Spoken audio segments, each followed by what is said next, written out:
قرآن قرآن قرآن آسان درس قرآن۔ الحمدللہ رب العالمین والصلاة والسلام علی سید المرسلین، اما بعد فاعوذ باللہ من الشیطان الرجیم، بسم اللہ الرحمن الرحیم، الصلاة والسلام علیک یا رسول اللہ وعلی آلک واصحابک یا حبیب اللہ، الصلاة والسلام علیک یا نبی اللہ وعلی آلک واصحابک یا نور اللہ۔ سلسلہ ہے آسان درس قرآن۔ آج سورہ نساء کی آیت نمبر 20 سے قرآن مجید کا درس سنیں گے۔ ارشاد ہوتا ہے بسم اللہ الرحمن الرحیم، وَإِنْ أَرَدْتُمُ اسْتِبْدَالَ زَوْجٍ مَكَانَ زَوْجٍ وَآتَيْتُمْ إِحْدَاهُنَّ قِنْطَارًا فَلَا تَأْخُذُوا مِنْهُ شَيْئًا أَتَأْخُذُونَهُ بُهْتَانًا وَإِثْمًا مُبِينًا۔ اور اگر تم ایک بیوی کے بدلے دوسری بیوی بدلنا چاہو اور تم اسے ڈھیروں مال دے چکے ہو تو اس میں سے کچھ واپس نہ لو۔ کیا تم کوئی جھوٹ باندھ کر اور کھلے گناہ کے مرتکب ہو کر وہ لوگے؟ اس آیت مبارکہ کا سیاق و سباق یہ ہے کیونکہ سورہ نساء میں خواتین کے حقوق پر بڑی کثرت کے ساتھ کلام کیا گیا ہے، اور زمانے جاہلیت میں جو عرب کی عورتوں پر ظلم و ستم کے طریقے رائج تھے، قرآن مجید نے ان طریقوں کو ختم کیا۔ ان میں سے ایک طریقہ وہ تھا جس کا یہاں پر بیان ہے اور جس کا یہاں پر جو ہے وہ حل بیان فرمایا گیا اور جس کے بارے میں نصیحت فرمائی گئی۔ وہ یہ تھا کہ اہل عرب کا طریقہ یہ تھا، اہل جاہلیت کا، کہ جب کسی عورت سے جان چھڑانی ہوتی اور کوئی دوسری شادی کرنی ہوتی تو اب چونکہ اگر اس بیوی کو طلاق دے کے دوسری جگہ شادی کریں گے تو اب اس بیوی کو جو حق مہر ہے وہ دینا پڑے گا، اور جو اس کو دیا ہوا ہے وہ اس کے ساتھ چلا جائے گا۔ تو اب ان کا طریقہ یہ ہوتا تھا کہ وہ پہلی بیوی پر کوئی تہمت یا الزام لگا دیتے ہیں، اس کے کردار کے اوپر، اس کی چیزوں کے اوپر کوئی تہمت لگا دیتے، اور تہمت لگانے کی وجہ سے وہ عورت مجبور ہو کے خود اس شوہر کو چھوڑ جاتی، یا یہ ہوتا کہ چونکہ تہمت کی وجہ سے اسے چھوڑا ہے، طلاق دی ہے، تو اب اس کے مہر سے جان چھوٹ جاتی کہ اب اس کو کوئی پیسے نہ دینے پڑتے۔ گویا محض کچھ رقم کی خاطر اور کچھ پیسوں کی خاطر عورتوں پر بہتان لگانا اور تہمت لگانا یہ ان کا طریقہ تھا۔ اس میں اللہ تبارک و تعالیٰ نے فرمایا کہ اگر تم ایک بیوی کے بدلے دوسری بیوی بدلنا چاہتے ہو، یہ اگر کے ساتھ اس لیے ہے کہ جس سیاق میں یہ گفتگو ہے وہ یہ ہے، ورنہ تو بیوی کو بہرحال اگر کسی نے دوسری بیوی نہ بھی کرنی، شادی نہ بھی کرنی ہو، جسٹ پہلی کو چھوڑنا ہی ہے، تب بھی یہی حکم ہے کہ اگر بیوی بدلنا چاہو اور تم اسے ڈھیروں مال دے چکے ہو تو اس میں سے کچھ واپس نہ لو، کیونکہ دیکھ کر واپس لینا جو ہے یہ ایک یوں کہہ لیں کہ گھٹیا پن کی علامت ہے، اور وہ بھی خاص طور پہ بیوی کو کہ جس کے ساتھ آدمی کی زندگی کے کتنے ہی معاملات جو ہے وہ چلتے رہے۔ تو فرمایا کہ کیا تم جھوٹ باندھ کے اور کھلے گناہ کے مرتکب ہو کے اسے یہ رقم واپس لوگے؟ تو مراد یہ کہ عورتوں کے ساتھ یہ جھوٹ کا، بہتان کا، تہمت کا اور گناہ کا رویہ اختیار نہ کرو۔ اب اس کے بعد مزید اسی پر فرمایا وَكَيْفَ تَأْخُذُونَهُ وَقَدْ أَفْضَى بَعْضُكُمْ إِلَى بَعْضٍ وَأَخَذْنَ مِنْكُمْ مِيثَاقًا غَلِيظًا۔ اور تم وہ مال کیسے واپس لے سکتے ہو حالانکہ تم تنہائی میں ایک دوسرے سے مل چکے ہو اور وہ تم سے مضبوط عہد بھی لے چکی ہے۔ فرمایا کہ یہ دیا ہوا مال تم ان سے کیسے واپس لوگے حالانکہ تم اپنے رشتے کی نوعیت پہ غور کرو کہ تمہارا رشتہ ایسا بنا تھا کہ تم تنہائی کے اندر، خلوت کے اندر تم ایک دوسرے سے مل چکے ہو، تو تمہارا قرب اور ملاپ جب اس حد کا تھا تو اب اس کے بعد یہ طریقہ نہیں ہونا چاہیے کہ تم ایسی اجنبیت کا برتاؤ کرو کہ ظلم اور ستم کے اوپر اتر آؤ۔ ایک بات۔ دوسری بات یہ ہے فرمایا کہ وہ عورتیں جو ہیں وہ تم سے بڑا مضبوط عہد لے چکی تھی۔ مضبوط عہد کیا ہے؟ وہ ہے عقد نکاح، کہ جب شوہر بیوی کو بطور بیوی کے قبول کرتا ہے اور بیوی شوہر کو بطور شوہر کے قبول کرتی ہے تو اس کا مطلب محض دو جملوں کا تبادلہ نہیں ہوتا کہ قبول ہے قبول ہے، یہ محض دو جملوں کو تبادلہ نہیں ہے، بلکہ یہ دونوں کا اپنی پوری زندگی دوسرے کے حوالے کر دینے کا معاہدہ ہے، پھر ایک دوسرے کے بیسیوں بلکہ سینکڑوں حقوق ادا کرنے کا معاہدہ ہے۔ تو یہ جو نکاح ہے اس کے پیچھے جو ایک مضبوطی ہے اسے یہاں پر بیان فرمایا میثاقاً غلیظا، یہ ایک عہد ہے، ایک معاہدہ ہے، اور معاہدہ بھی معمولی نہیں بلکہ فرمایا بہت مضبوط۔ تو جب ایک مضبوط معاہدہ باندھ کر تم ایک دوسرے کے ساتھ جو ہے وہ قریب آ چکے ہو، تو اب اگر کسی وجہ سے وہ تمہیں معاہدہ ختم کرنا پڑ گیا اور تم ایک دوسرے سے جدا ہو رہے ہو، تو اب پرانی ساری کی ساری اپنائیت اور پرانے سارے کے سارے عہد اور پرانے سارے کے سارے جو انتفاع تھے اسے یوں نہ بھلا دو کہ اب ان عورتوں کے اوپر ظلم پر اترا۔ تو یہ اس سیاق کے اندر کلام ہے، لیکن اس کے ساتھ جو نکاح ہے، معاملہ نکاح کے اندر ایک اہم بات کا یہ پتہ چلتا ہے کہ جو نکاح ہوتا ہے یہ محض ایک معمولی تعلق نہیں ہے، بلکہ قرآن کی روح سے یہ ایک انتہائی مضبوط قسم کا معاہدہ ہوتا ہے۔ اور معاہدہ کہتے کس کو ہیں؟ معاہدہ کہتے اس کو ہیں کہ جس کے اندر دونوں ایک دوسرے کی طرف سے کچھ ذمہ داریاں اپنے اوپر لیتے ہیں، اور جب ذمہ داریاں لیتے ہیں تو پھر اس کو پورا بھی کرنا ہوتا ہے۔ تو یہ ایک اہم چیز ہے جو اس آیت مبارکہ کے اندر بیان فرمائی گئی۔ اس کے بعد حرمت کے احکام بیان کیے گئے کہ کون کون سی عورتوں سے نکاح کرنا حرام ہے۔ تو یہ ایک بڑا اہم معاملہ ہے کہ کن عورتوں سے نکاح کرنا حرام ہوتا ہے، کیونکہ ہم مسلمان ہیں، ہمارا ایک اسلامی معاشرہ ہے، اور اس میں ایک واضح سی چیز ہے کہ کچھ رشتے ہمارے لیے حرام ہیں اور اس کے علاوہ بہت سے رشتے ہمارے لیے حلال ہیں۔ تو اس کی تفصیل جو ہے نا، جو حرام رشتے ہیں ان کی تفصیل یہاں پر بیان فرمائی گئی۔ ارشاد فرمایا وَلَا تَنْكِحُوا مَا نَكَحَ آبَاؤُكُم مِّنَ النِّسَاءِ إِلَّا مَا قَدْ سَلَفَ إِنَّهُ كَانَ فَاحِشَةً وَمَقْتًا وَسَاءَ سَبِيلًا، اور اپنے باپ دادا کی منکوحہ سے نکاح نہ کرو، البتہ جو پہلے ہو چکا وہ معاف ہے، بے شک یہ بے حیائی اور غضب کا سبب ہے، اور یہ بہت برا راستہ ہے۔ یہ بھی زمانہ جاہلیت کے اندر ایک طریقہ تھا کہ باپ کے مرنے کے بعد بیٹا اپنی ستیلی ماں سے شادی کر لیا کرتا تھا، سگی ماں سے نہیں، ستیلی ماں سے شادی کر لیا کرتا تھا۔ تو یہاں اس سے جو ہے وہ سختی سے منع کیا گیا کہ جو باپ کی منکوحہ ہے، جس سے باپ کا نکاح ہو چکا، وہ بیٹے پر ہمیشہ ہمیشہ کے لیے حرام، خواہ محض نکاح ہوا یا نکاح کے بعد میاں بیوی والے معاملات بھی ہوئے، بہر صورت جو باپ کی منکوحہ ہے، جو دادے کی منکوحہ ہے، وہ بیٹے کے لیے حرام ہے، اور فرمایا کہ یہ بے حیائی اور غضب کا راستہ ہے۔ اب اس کے بعد پھر اگلی آیت میں کافی ساری تفصیلی جو ہے وہ حرمت کی صورتیں بیان فرمائی ہیں۔ فرمایا حرمت علیکم امہاتکم وبناتکم واخواتکم وعماتکم وخالاتکم وبنات الاخ وبنات الاخت وأمهاتكم اللاتي أرضعنكم وأخواتكم من الرضاعة وأمهات نسائكم وربائبكم اللاتي في حجوركم من نسائكم اللاتي دخلتم بهن فإن لم تكونوا دخلتم بهن فلا جناح عليكم وحلائل أبنائكم الذين من أصلابكم وأن تجمعوا بين الأختين إلا ما قد سلف إن الله كان غفورا رحيما۔ فرمایا تم پر حرام کر دی گئیں تمہاری مائیں اور تمہاری بیٹیاں اور تمہاری بہنیں اور تمہاری پھوپھیاں اور تمہاری خالائیں اور تمہاری بھتیجیاں اور تمہاری بھانجیاں اور تمہاری وہ مائیں جنہوں نے تمہیں دودھ پلایا، اور دودھ کے رشتے سے تمہاری بہنیں اور تمہاری بیویوں کی مائیں اور تمہاری بیویوں کی وہ بیٹیاں جو تمہاری گود میں ہیں، جو ان بیویوں سے ہوں جن سے تم ہم بستری کر چکے ہو۔ پھر اگر تم نے ان بیویوں سے ہم بستری نہ کی ہو تو ان کی بیٹیوں سے نکاح کرنے میں تم پر کوئی حرج نہیں، اور تمہارے حقیقی بیٹوں کی بیویاں یہ بھی تم پہ حرام، اور دو بہنوں کو نکاح میں اکٹھا کرنا حرام ہے، البتہ جو پہلے گزر گیا بے شک اللہ بخشنے والا مہربان ہے۔ یہ ایک پوری فہرست ہے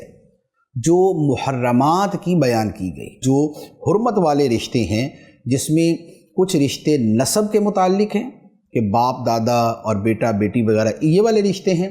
کچھ کا تعلق رضاعت یعنی دودھ کے رشتے کے ساتھ ہے کہ دودھ پلانے والی ماں یا جو ہے وہ دودھ شریک بھائی بہن یہ والے رشتے، اور کچھ کا تعلق مصاہرت کے ساتھ ہے یعنی حرمت نسب، حرمت رضاعت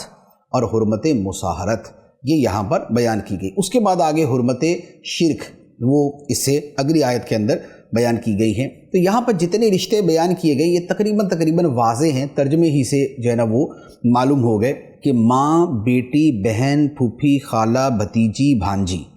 ان سب سے نکاح کرنا ہمیشہ کے لیے حرام۔ اس کے ساتھ دودھ کے رشتے، تو فرمایا دودھ کے رشتے سے جو تمہاری ماں ہے جس نے تمہیں دودھ پلایا، اور اسی طرح دودھ کے رشتے سے جو تمہاری بہنیں، یہ رضاعت کے اعتبار سے ہوئی۔ بیویوں کی مائیں یعنی ساس،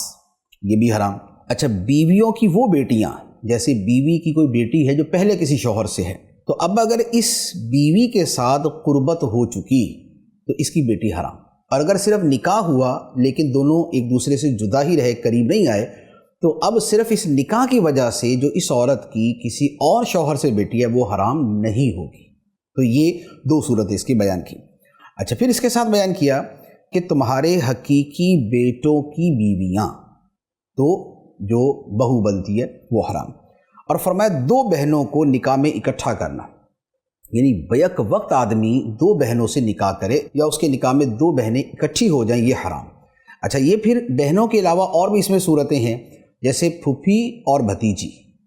خالہ اور بھانجی، تو یہ والے رشتے جو ہیں ان کو بھی جمع کرنا حرام ہے۔ تو یہ حرمت کی کچھ تفصیلات ہیں جو ان آیات کے اندر بیان کی گئی۔ اس کے بعد مزید ارشاد ہوتا ہے وَالْمُحْصَنَاتُ مِنَ النِّسَاءِ إِلَّا مَا مَلَكَتْ أَيْمَانُكُمْ كِتَابَ اللَّهِ عَلَيْكُمْ وَأُحِلَّ لَكُمْ مَا وَرَاءَ ذَلِكُمْ أَن تَبْتَغُوا بِأَمْوَالِكُمْ مُحْصِنِينَ غَيْرَ مُسَافِحِينَ فَمَا اسْتَمْتَعْتُمْ بِهِ مِنْهُنَّ فَآتُوهُنَّ أُجُورَهُنَّ فَرِيضَةً وَلَا جُنَاحَ عَلَيْكُمْ فِيمَا تَرَاضَيْتُمْ بِهِ مِنْ بَعْضِ الْفَرِيضَةِ إِنَّ اللَّهَ كَانَ عَلِيمًا حَكِيمًا۔ اور شوہر والی عورتیں تم پر حرام ہیں سوائے کافروں کی عورتوں کے جو تمہاری ملک میں آ جائیں، یہ تم پر اللہ کا لکھا ہوا ہے، اور ان عورتوں کے علاوہ سب تمہیں حلال ہیں کہ تم انہیں اپنے مالوں کے ذریعے نکاح کرنے کو تلاش کرو، نہ کہ بدکاری کرنے کے لیے۔ تو ان میں سے جن عورتوں سے نکاح کرنا چاہو ان کے مقررہ مہر انہیں دے دو، اور مقررہ مہر کے بعد اگر تم آپس میں کسی مقدار پر راضی ہو جاؤ تو اس میں تم پر کوئی گناہ نہیں، بے شک اللہ علم والا، حکمت والا ہے۔ یہ مزید اسی مسئلے کے حوالے سے، حرمت کے حوالے سے اور کچھ مہر کے حوالے سے مسئلہ بیان کیا گیا۔ شادی شدہ عورت سے نکاح حرام، لازمی بات ہے کہ جو کسی دوسرے کی نکاح میں ہے تو اب نکاح پر نکاح کرنا یہ حرام، اور اسے حلال سمجھنا کفر، ایک بات۔ دوسری بات کہ کافروں کی وہ عورتیں کہ جو میدان جنگ میں مسلمانوں کے ہاتھ آئیں اور بادشاہ اسلام انہیں مسلمانوں میں تقسیم کرے، تو یہ الا ما ملکت ایمانکم کے اندر داخل، اور ان کی حلت جو ہے یہ جدا گانا قرآن سے ثابت، اور فرمایا کہ یہ اللہ کا لکھا ہوا تمہارے اوپر حکم ہے کہ اس میں یہ رخصتیں ہیں، یہ احکام ہیں۔ اب یہ حرمت والی جتنی عورتیں تھیں ان کا بیان کر دیا، نسب والی، مصاہرت والی، رضاعت والی، دین والی، ان سب کے بعد اب فرمایا کہ ان کے علاوہ جو اور عورتیں ہیں وہ سب تم پر حلال ہیں کہ تم نکاح کر کے اور مہر ادا کر کے انہیں اپنے عقد نکاح میں لے آؤ۔ تو اب یہاں پر ایک تو یہ جو آیت مبارکہ ہے اس سے بہت سارے رشتوں کی حلت کا پتہ چلتا ہے، کیونکہ حرام رشتوں کی فہرست اللہ تعالیٰ نے بیان فرما دی اور فرمایا جو ان کے علاوہ ہیں وہ سب تم پہ حلال۔ تو اسی وجہ سے اب جب کبھی کسی کے بارے میں مسئلہ پوچھا جائے، جیسے ہم دارالفتہ میں ہوتے ہیں، ہم سے مسئلہ پوچھا جاتا ہے جی فلاں سے نکاح کرنا حلال ہے یا نہیں، تو ہم اس فہرست کے مطابق دیکھتے ہیں کہ اس میں داخل نہیں تو پھر وہ حلال، اس میں داخل ہے تو حرام۔ جیسے مثال کے طور پہ ایک بڑا عام سا مسئلہ ہے، دو بہنیں، ایک جو ہے اس کی شادی ہو جائے باپ کے ساتھ، دوسرے کی شادی ہو جائے بیٹے کے ساتھ، یعنی ایک طرف باپ بیٹا، ایک طرف دو بہنیں۔ اب عام طور پہ لوگ اس پر پریشان ہو جاتے ہو بھی یہ کیسے ہو سکتا ہے، جبکہ یہ فہرست میں شامل نہیں ہے تو لہذا یہ حلال۔ اسی طرح کی ملتی جلتی کافی ساری صورتیں ہوتی ہیں کہ جس میں عوام جو ہے وہ عام طور پہ جو ہے وہ تشویش کا شکار ہو جاتے ہیں کہ پتہ نہیں کیا حکم ہے، لیکن یہاں پر جو اس کا فارمولہ بیان کیا گیا اس کے مطابق بھی اس کا فیصلہ کیا جاتا ہے۔ اور فرمایا کہ یہ جو اب حلال عورتیں ہیں تو انہیں نکاح کے ذریعے تلاش کرو، بدکاری کے ذریعے نہیں، معاذ اللہ۔ تو فرمایا انہیں نکاح کے ذریعے جو ہے وہ تم اپنے لیے حلال بناؤ، اور وہ نکاح ہوگا مال کے ذریعے یعنی مہر کے ذریعے۔ تو مہر جو ہے وہ مال ہوگا، اور مال کے ذریعے جو ہے وہ یعنی مہر ادا کر کے پھر عورتوں کو اپنے اس میں نکاح میں لیا جائے گا۔ یعنی کہ مہر ہونا چاہیے، یہ نہیں ہے کہ مہر نہ ہو تو نکاح نہیں ہوتا، مہر پھر بھی لازم ہو جاتا ہے، اس کی اپنی صورتیں ہوتی۔ اچھا، اب اس کے بعد فرمایا کہ جن عورتوں سے نکاح کرنا چاہو ان کے مقررہ مہر انہیں دے دو۔ تو ایک تو ہے کہ مہر مقرر کر لیا کہ مثال کے طور پہ 25,000 روپے مہر ہے۔ اب فرمایا کہ اگر نکاح کے بعد یہ میاں بیوی آپس میں کسی مقدار پہ راضی ہو جائیں، مثلا 25,000 روپے مہر رکھا گیا، اب نکاح کے بعد شوہر کہتا ہے کہ تمہیں میں 25 کی جگہ 50,000 دوں گا، اگر یہ آپس میں طے کر لیں تو اب وہ مہر جو ہے وہ 25 سے 50,000 ہو جائے گا۔ اور اگر اس کے الٹ ہو جائے کہ بیوی یہ کہے کہ میں 25 کی جگہ جو ہے وہ 15,000 لوں گی، تو اب یہ 10,000 معاف ہو گیا اور اب 15,000 اس پہ لازم رہ گیا۔ تو فرمایا کہ نکاح کے بعد اگر کسی مقدار پہ تم راضی ہو جاؤ تو اس میں کوئی حرج نہیں ہے، یہ جائز ہے۔ اور مہر کی جو ویسے کم سے کم مقدار ہے،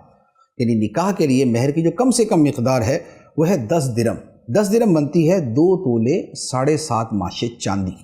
2 تولے 7.5 ماشے چاندی کی جو رقم بنتی ہے یہ مہر کی کم سے کم مقدار، زیادہ کی کوئی حد نہیں ہے۔ زیادہ مہر جو ہے وہ 1 کروڑ روپیہ بھی ہو سکتا ہے، 1 ارب روپیہ بھی ہو سکتا ہے، لیکن بہت بھاری مہر رکھنا اور بہت زیادہ مہر رکھنا اس سے علماء فرماتے ہیں کہ نہیں ہونا چاہیے۔ اچھا نکاح وہ ہے جس میں مہر کی مقدار کم ہو۔ اب اس کے بعد کچھ مزید مسائل بیان کیے گئے، اور یہ بھی فقہی مسائل ہیں، کچھ نکاح سے متعلق ہیں اور کچھ حدود کے بارے میں ہیں۔ فرمایا وَمَن لَّمْ يَسْتَطِعْ مِنكُمْ طَوْلًا أَن يَنكِحَ الْمُحْصَنَاتِ الْمُؤْمِنَاتِ فَمِمَّا مَلَكَتْ أَيْمَانُكُم مِّن فَتَيَاتِكُمُ الْمُؤْمِنَاتِ وَاللَّهُ أَعْلَمُ بِإِيمَانِكُم بَعْضُكُم مِّن بَعْضٍ فَانكِحُوهُنَّ بِإِذْنِ أَهْلِهِنَّ وَآتُوهُنَّ أُجُورَهُنَّ بِالْمَعْرُوفِ مُحْصَنَاتٍ غَيْرَ مُصَافِحَاتٍ وَلَا مُتَّخِذَاتِ أَخْدَانٍ۔ اور تم میں سے جو کوئی اتنی قدرت نہ رکھتا ہو کہ آزاد مسلمان عورتوں سے نکاح کر سکے تو ان مسلمان کنیزوں سے نکاح کر لے جو تمہاری ملک ہیں، اور اللہ تمہارے ایمان کو خوب جانتا ہے، تم سب آپس میں ایک جیسے ہو، تو باندیوں کے مالکوں کی اجازت سے ان باندیوں سے نکاح کر لو، اور اچھے طریقے سے انہیں ان کے مہر دے دو، اس حال میں کہ وہ باندیاں وہ عورتیں نکاح کرنے والی ہوں،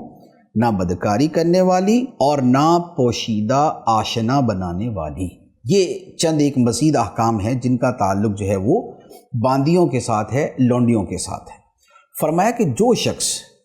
آزاد مسلمان عورتوں سے نکاح کرنے کی طاقت نہ رکھے کہ اس کے پاس اتنے پیسے نہیں ہیں کہ وہ مہر ادا کر سکے، خرچہ اٹھا سکے، تو اب ایسی صورت میں جو مسلمان باندیاں ہیں ان سے نکاح کر۔ اور اس میں فرمایا کہ اللہ تمہارے ایمان کو خوب جانتا ہے، مراد یہ ہے کہ ایمان بذات خود وہ وصف ہے کہ جس کے ہوتے ہوئے مزید کسی شے کی حاجت نہیں، تو لہذا مومن باندیاں جو ہے ان سے نکاح کیا جا سکتا ہے۔ کتابی ایسے بھی ہو سکتا ہے، لیکن یہاں بطور خاص مومنہ کے حوالے سے کلام۔ اور فرمایا کہ تم سب آپس میں ایک جیسے ہو۔ سب آپس میں ایک جیسے ہو سے مراد یہ ہے کہ تم سب اولاد آدم، یا یہ ہے کہ تم جو ہے وہ آپس میں بنی نوع انسان ہونے کے اعتبار سے ایک جیسے ہو، تو باندیوں سے نکاح کرنے سے نہ شرماؤ۔ تو اولاد آدم ہو، دین تمہارا مشترک ہے، تو اب اس وجہ سے جو ہے وہ تم جو ہے وہ یہ نہ سمجھو کہ بھی میں باندی سے نکاح کر کے کیا کروں گا، میں تو آزاد عورت سے کروں گا۔ یہ تمہارے معاشرے کا حصہ ہیں، لہذا ان کو بھی اسی طریقے سے معاشرے کا فرد بنا کے رہنا ہے۔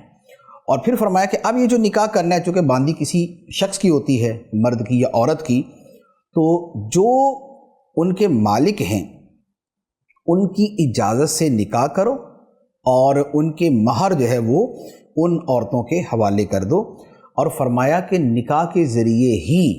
باندیوں کو جو ہے وہ اپنے لیے حلال سمجھو، یہ نہ ہو کہ بدکاری کے لیے اور پوشیدہ یاریاں اور دوستیاں اور آشنائیاں لگانے کے لیے کیا جائے۔ تو یہ اسلام نے جو ہے یہ پہلے دن سے فرما دیا، کیونکہ ہوتا یہ تھا کہ آزاد عورت جو ہے وہ تو ایک ورتھ اور ایک سٹیٹس رکھتی ہے، اس کی وجہ سے وہ اپنا وقار اور اپنی چیزوں کا خیال کرتی ہے، لیکن جو باندیاں تھیں تو چونکہ ان کا معاشرے میں ایسا مقام نہیں ہوتا تھا، تو اب ان کو گویا یوں سمجھ لیا کہ بھئی یہ تو ایسا ہی ہے، بس جو مرضی کر لیں۔ تو اس پہ فرمایا کہ نہیں، ان کے ساتھ بھی جو یہ معاملات ہیں، جنسی معاملات ہیں، اس کی اپنی شرائط ہیں، اس میں بھی بدکاری یا پوشیدہ دوستی آشنائی کی اجازت نہیں۔ تو یہ جو معاشرے میں کمتر سمجھی جاتی تھی، ان کے ساتھ جب یہ حکم ہے تو جو آج کا زمانہ ہے اس پر آپ خود غور کر لیں کہ آج تو باندیاں نہیں ہوتی، آج کل تو ساری جو ہے نا وہ آزاد ہیں، یعنی کہ شرعی ڈیفینیشن کے اعتبار سے آزاد ہیں۔ تو اب جو موبائل کی دوستیاں اور جو گلی محلے کی یاریاں اور جو اسکول کالج کی کو ایجوکیشن کی وجہ سے جو آپس کے تعلقات اور جو کچھ ہوتا ہے وہ شاید ایسا نہیں ہے کہ جس کی تفصیلات ہم کو پتہ نہ ہو، تو ہمارا معاشرہ جو ہے وہ کس حد تک اس بربادی اور تباہی کا شکار ہوتا جا رہا ہے۔ تو یہاں قرآن پاک نے بیان فرمایا غیر مصافحات ولا متخذات اخدان، نہ بدکاری کرنے والیاں ہوں اور نہ پوشیدہ آشنا بنانے والی۔ تو اب موبائل کی تباہی کی وجہ سے، انٹرنیٹ کی وجہ سے، سوشل میڈیا کی وجہ سے، اور دفتروں میں، آفیسز میں مردوں عورتوں کے اکٹھے نوکری کرنے کی وجہ سے، اسکولوں کالجوں کے اندر لڑکے لڑکیوں کی اکٹھی تعلیم کی وجہ سے، تو یہ سب مل جل کے ایک وہ صورت بن گئی کہ جو اسلام نے یہاں بڑی بیسک چیز بیان فرمائی تھی کہ معاشرے سے بدکاری کا خاتمہ ہو اور اس طرح کی پوشیدہ آشنائیوں کا خاتمہ ہو، یہاں پر سارے کا سارا اس کے الٹ ہو رہا ہے۔ اور حال وہ ہے کہ جس کی تفصیل جو ہے وہ شاید بیان کرنا جو ہے وہ لوگوں کے سامنے بیان کرتے ہوئے جب وہ زبان بھی ساتھ نہیں دیتی اس کے پیچھے۔ تو اب جو اس کے اسباب بنتے ہیں، اس کے اسباب میں کیا ہے؟ کو ایجوکیشن اس کا بہت بڑا سبب ہے، یعنی اس بے حیائی کا، بے شرمی کا بہت بڑا سبب جو ہے کو ایجوکیشن ہے۔ اسی طرح مرد و عورتوں کا اکٹھے نوکریاں کرنا ہے، اسی طریقے سے موبائل کا بالکل کھلی چھوٹ اور کھلا استعمال ہے، اسی طرح سوشل میڈیا ہے، اسی طرح ٹی وی ہے، فلمیں ہیں۔ تو وہ سب مل جل کے جو سکھاتے ہیں اور جو آزادیاں دیتے ہیں اور جتنی چھوٹ اس کے اندر ملتی ہے، اس کے نتیجے کے اندر شیطان اور نفس حملہ کرتے ہیں اور پھر تباہی مچتی ہے۔ لہٰذا جو مسلمان ہیں، جو مسلمان خاندان ہیں، جو مسلمان کہلانے والے ہیں، وہ اپنے رب کے فرمان اور قرآن کی اس تعلیم کو اپنے پیش نظر رکھیں اور ان تمام چیزوں کا تدارک کریں، ان کا خاتمہ کریں کہ جن کی وجہ سے خلاف اسلام جو طرز عمل بے حیائی کے حوالے سے ہے وہ معاشرے کے اندر بڑھتا جا رہا ہے۔ اب ان مسائل کے بعد اب فرمایا فَإِذَا أُحْصِنَّ فَإِنْ أَتَيْنَ بِفَاحِشَةٍ فَعَلَيْهِنَّ نِصْفُ مَا عَلَى الْمُحْصَنَاتِ مِنَ الْعَذَابِ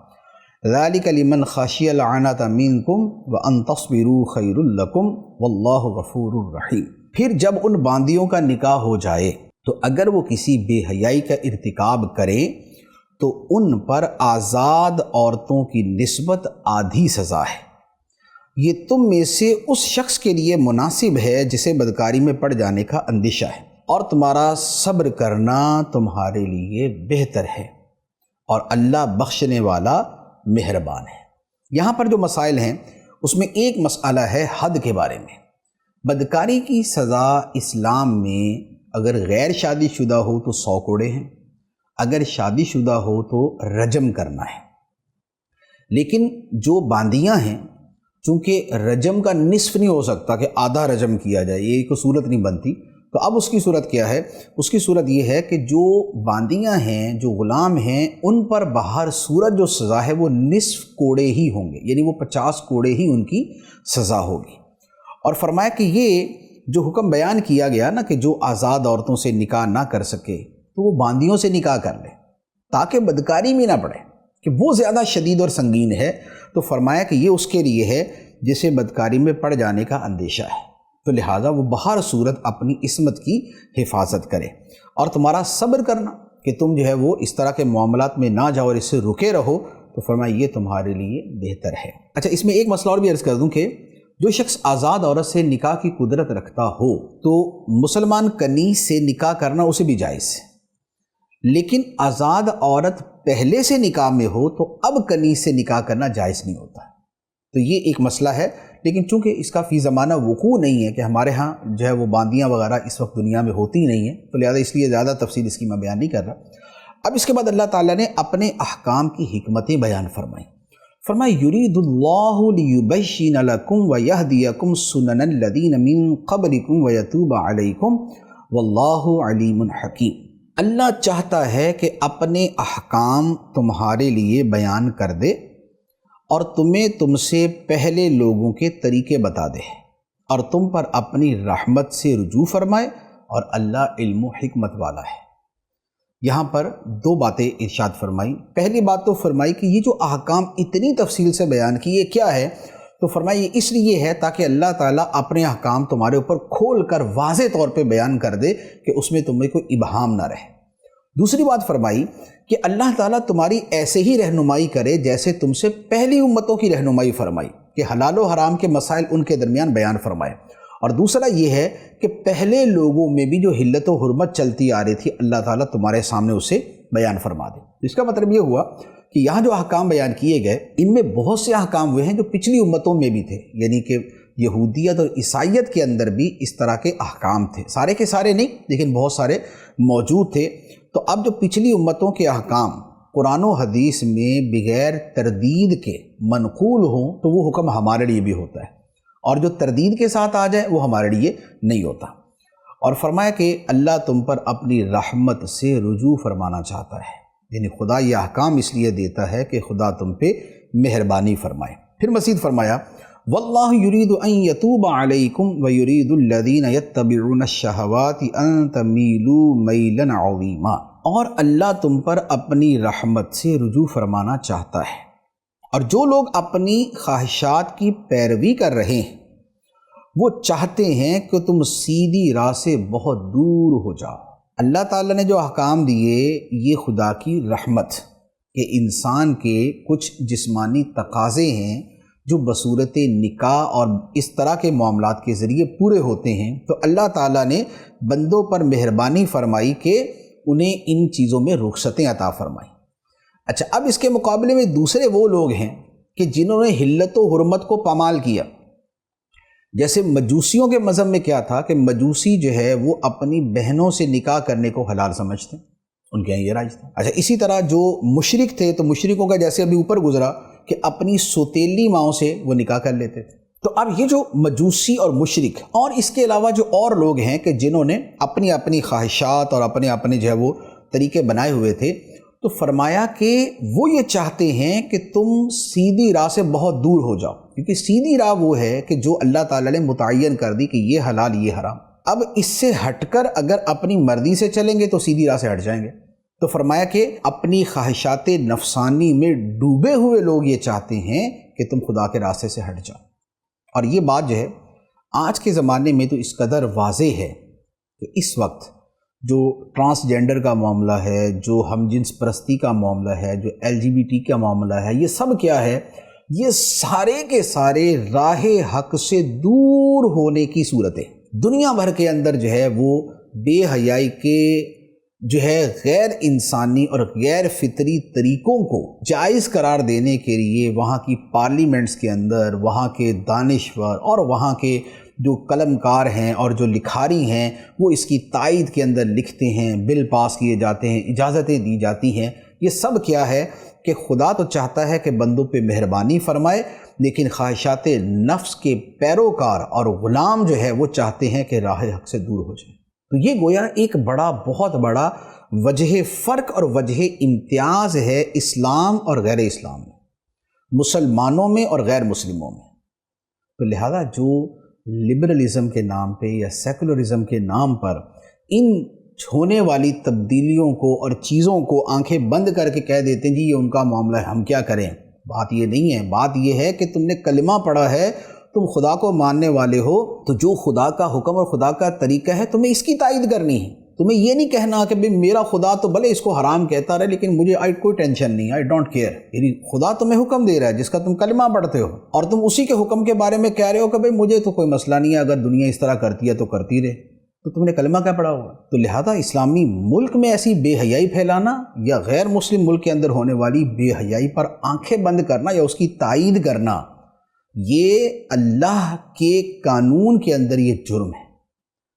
تو جہاں مسلمان جو ہے وہ اسے جو حکم ہے برائی کو روکنے کا، تو جو جس چیز کو برائی اللہ نے قرآن میں بیان فرمایا ہے اس برائی کو روکنا، اسے برا سمجھنا، یہ مسلمان کی ذمہ داری ہے۔ لہذا ان چیزوں کے اوپر یوں جو ہے نا وہ ٹھنڈے میٹھے بننے کی ضرورت نہیں ہے، بلکہ اجازت بھی نہیں ہے۔ اس کے بعد فرمایا یرید اللہ ان یخفف عنکم وخلق الانسان ضعیفا، اللہ چاہتا ہے کہ تم پر آسانی کرے، اور آدمی کمزور بنایا گیا ہے۔ اللہ تعالیٰ نے جتنی اجازتیں دی ہیں، بیسیوں مشکل جگہوں پہ آسان احکام دیے ہیں، تو اب یہ جو آسانیاں اللہ تعالیٰ نے دی ہیں، کیوں؟ اس لیے کہ اللہ تعالیٰ بندوں پہ مہربان ہے، اور اللہ تعالیٰ کو معلوم ہے کہ انسان کو کمزور بنایا گیا ہے، کہ انسان جو ہے وہ ہمت بھی جلدی ہار لیتا ہے، اس کا بدن بھی جلدی ساتھ چھوڑ دیتا ہے، اس کے بدن کی ایک لمٹ بھی ہے، تو یہ بہت ساری چیزیں۔ لیکن اس کے ساتھ ایک اور چیز ہے کہ اللہ تعالیٰ نے انسان کمزور تو بنایا گیا، لیکن اس کے ساتھ جو اللہ تعالیٰ نے انسان کے اندر ول پاور، قوت ارادی اور جو عقل و شعور اسے عطا فرمایا ہے، وہ ایسا ہے کہ وہی کمزور انسان جو ہے وہ پہاڑوں کی بلندیوں پہ بھی جاتا ہے، وہی چاند پہ بھی جاتا ہے، وہ دنیا کا نظام بھی چلا رہا ہے۔ تو یہ کمزوری کا اور عقل و شعور کا ایک امتزاج ہے جو خدا نے انسان کی صورت میں بنایا ہے۔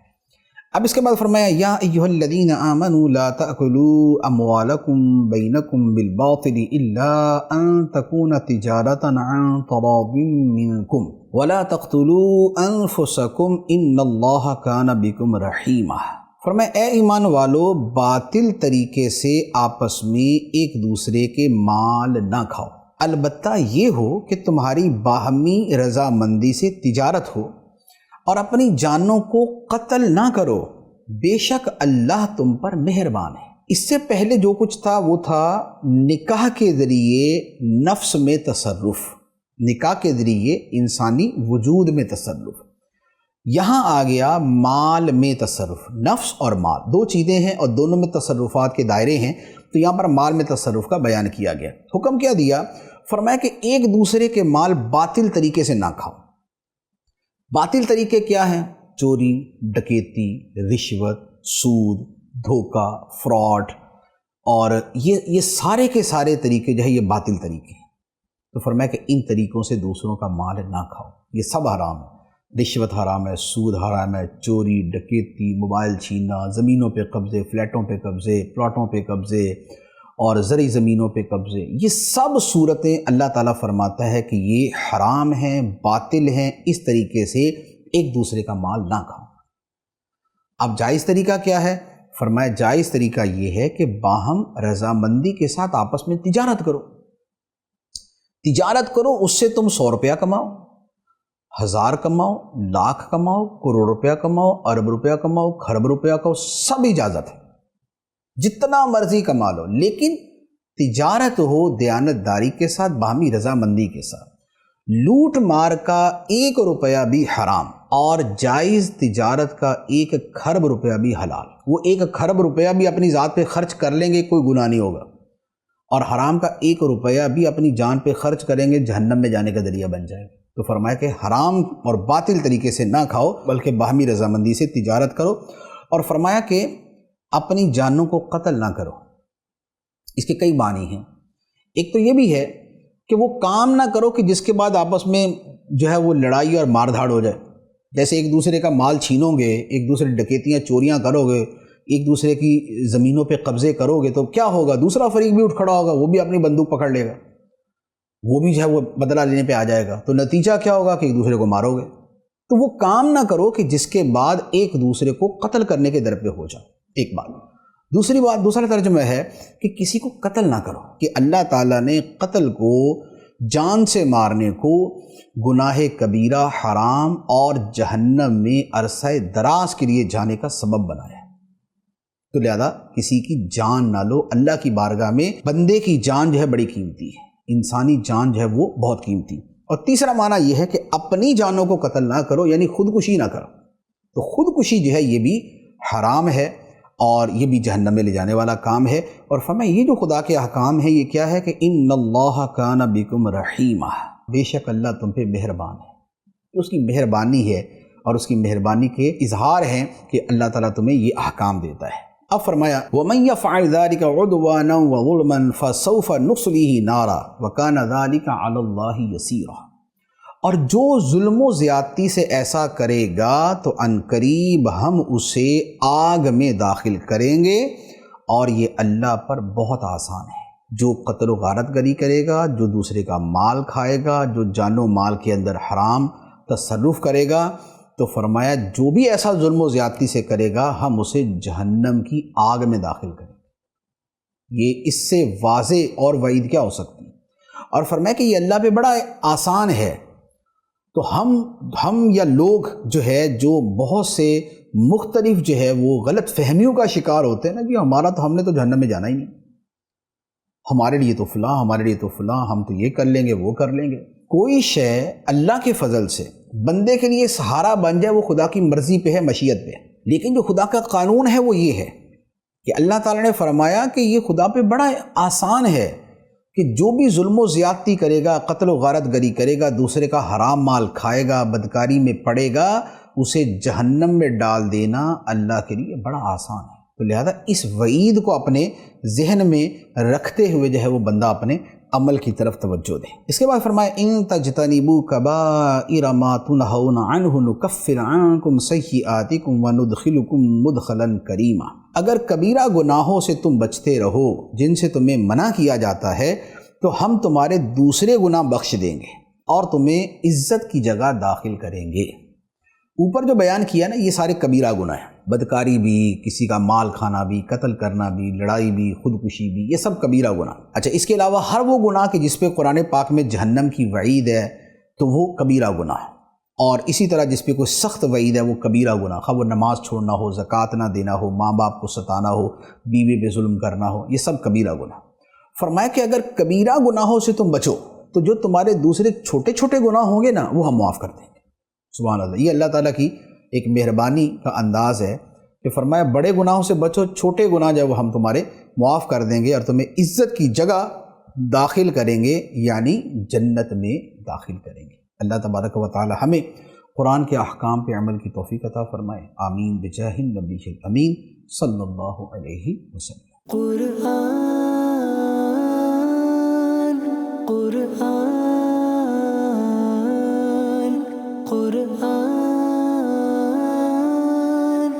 آسان درس قرآن